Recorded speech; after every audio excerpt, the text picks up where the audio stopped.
بسم اللہ الرحمن الرحیم۔ السلام علیکم دوستو، میں سید اشتیاق اپنے ایک نئی ویڈیو کے ساتھ آپ کی خدمت میں حاضر ہوا ہوں۔ امید کرتا ہوں اللہ کی ذات سے کہ آپ لوگ بالکل خیریت سے ہوں گے، ٹھیک ہوں گے۔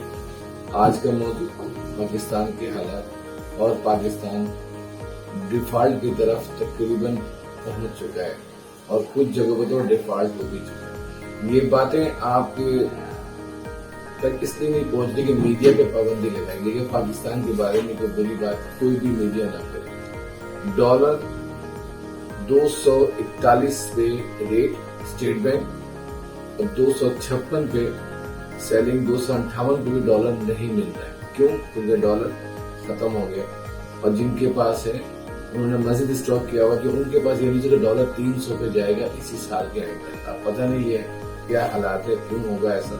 لوگوں نے ڈالرز کو ٹوٹل طور پر اپنے پاس رکھ لیا ہے، اسٹاک کر لیا ہے۔ چلیں جی، ڈالر پہ کام کریں گے۔ اور کہنا یہ ہے کہ جو پوزیشن دکھ رہی ہے، یہ چیزیں آپ کو کوئی بتائے گا، اسٹاک ایکسچینج کا بندہ یا چیمبر آف کامرس کا بندہ کہ تاجر ایسوسیشن کے لوگ کہ پاکستان کی کیا حالت ہے، اور وہ تاجر جس کا کوئی سیاسی وابستگی نہیں ہے۔ اگر کوئی سیاسی وابستگی والا تاجر ہے تو کہتے نہیں جی وہ تو ملک اچھا چل رہا ہے۔ حقیقت کیا ہے؟ حقیقت یہ کہ ملک دیوالیہ ہو چکا ہے، ہمارے اوپر کسی کنٹری کا کوئی بھروسہ نہیں۔ پلس ایک بہت بری خبر کہ ہمیں کوئی بھی امداد نہیں دے رہا ہے کیونکہ کرپٹ لوگ ہیں، دنیا کو پتہ ہے۔ نیوز ایسے وائرل ہوتی ہے کہ آپ کی سوچ سے باہر، منٹوں میں سیکنڈوں میں نیوز وائرل ہو جاتی ہے کہ پاکستان کے جو حکمران ہیں ان کا اپنا بیک گراؤنڈ کیا ہے، نیچرلی کیسے لوگ ہیں، تو ان کے بارے میں تو آج کا بچہ بھی بتا دے گا کہ پاکستان کے موجودہ حکمران ہیں وہ کیسے ہیں، ان کا بیک گراؤنڈ کیا ہے، ان کا مقصد کیا ہے۔ مہنگائی کے لیے آئے تھے کہ مہنگائی مکاؤ، اور مہنگائی ایسی مکی کہ مہنگائی سر سے پیر تک اب مہنگائی ہے۔ لوگ خاموش ہیں، مقصد سے یہ تھا کہ کرسی مل جائے، مہنگائی جائے بھاڑ میں، عوام جائے بھاڑ میں۔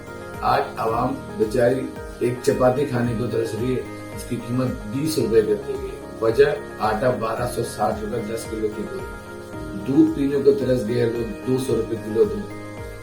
آگے گوشت انہوں نے 1050 کر دیا، بڑا گوشت، چھوٹا گوشت 2250 روپے کر دیا گیا۔ یہ ساری باتیں میں کو اس لیے کہہ رہا ہوں کہ امیر آدمی یا مجھ جیسے آدمی کو تو کوئی فرق نہیں پڑ رہا ہے اس سے، لیکن جو غریب، جو بہت ہی غریب ہے، جو روز کے دہاڑی پہ کام کر رہا ہے، وہ بیچارہ ٹوٹ کے بھوک گیا۔ اب کسی کے مزید یہ ہے کہ بلز وہ بندے پہ لے ڈوبے۔ ایک بندہ 25,000 30,000 کمانے والا بندہ، وہ بجلی کا بل 8,000 بھرے، 3,000 گیس کا بھرے، تو وہ تو 8 اور 3 11-12,000 تو اس کے بل کے آ جائیں گے۔ بچوں کو انہیں بھی پڑھانا ہے، اسکول بھی بھیجنا ہے، گھر کے راشن پانی بھی ہے، تو وہ اس کو زندگی گزارنا بڑا آزاد بن گیا۔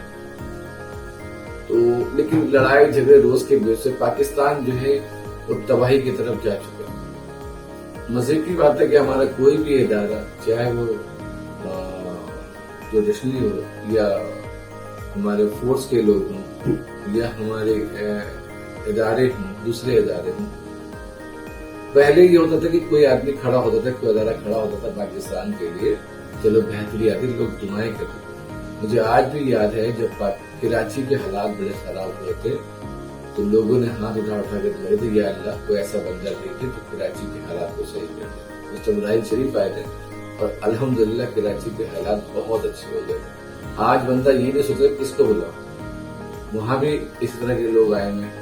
سب نے میڈیا دیکھنا ہے، سب کے پاس رپورٹ ہے، سب کے پاس حالات ہے، لیکن کوئی بندہ بھی پاکستان کو بچانے کے لیے کھڑا نہیں ہو رہا۔ یاد رکھیں، یہ پاکستان ہے، یہ فوج ہے، یہ پاکستان ہے، عدلیہ ہے، یہ پاکستان ہے، ادارے ہیں۔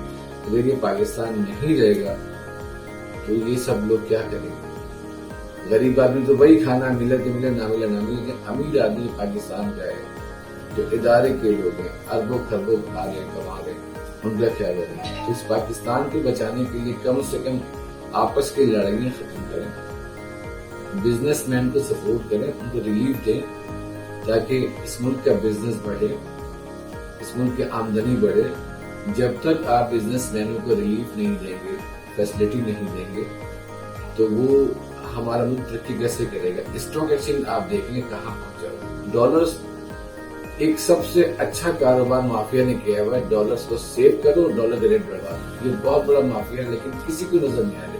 ہم جیسے عام بندے کو یہ دکھ رہا ہے، لیکن لوگوں کو نہیں دکھ رہا جو کنٹرول کرتے ہیں پاکستان۔ تو حالات بڑے خراب ہیں ہمارے ملک کے۔ امپورٹ ایکسپورٹ تو ہمارا پہلے ہی ختم ہو چکا تھا اس حکومت کے آنے کے بعد۔ مزید یہ ہے کہ ٹیکسز کا اضافہ کر دیا گیا، مزید یہ ہے فیس کا اضافہ کر دیا گیا، مزید یہ ہے کہ جب یہ چیزیں امپورٹ ہو کر کے پاکستان آئیں گی 20 روپے میں، 20 روپے والی چیز میں 2 لاکھ روپے لگ جائے تو وہ چیزیں مارکیٹ پہنچتے پہنچتے میں کہاں تک جائے گی، وہ عوام تک کیسے پہنچے گی؟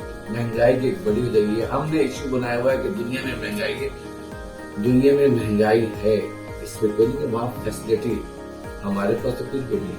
پیٹرول کی قیمت کم ہونے کے باوجود بھی عوام کو ریلیف نہیں مل رہا ہے۔ کسی نے پوچھا، کسی میڈیا نے پوچھا، میڈیا آپ کو، مجھے یاد ہے کہ 1 روپے پچھلی حکومت کے بڑھنے پہ صبح سے شام تک غریب مر گیا، غریب مر گیا کرتے، آج ایک نہیں بڑھ رہا، ہزاروں بڑھ رہے ہیں، لیکن میڈیا کے پاس کوئی آواز نہیں ہے۔ اگر وہ آواز اٹھائے گا تو کیمرہ والے اس کو لائسنس کینسل کر دیں گے، وہی بیچارہ خوش ہے۔ کسی میڈیا کو آپ اٹھا لیں، مہنگائی کا ذکر ہی نہیں کر رہا، کیونکہ مہنگائی ہے۔ خدارا پاکستان کا سوچیں، پاکستان کے لیے کچھ کریں، پاکستان کو بچانے کے لیے کچھ کریں۔ جو لوگ ذمہ دار ہیں وہ اٹھ کھڑے ہو جائیں پاکستان کے لیے۔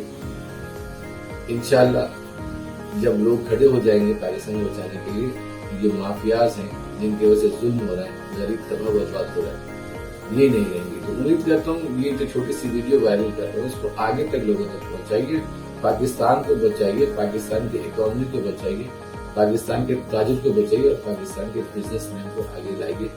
Thank you very much. السلام علیکم ورحمۃ اللہ وبرکاتہ۔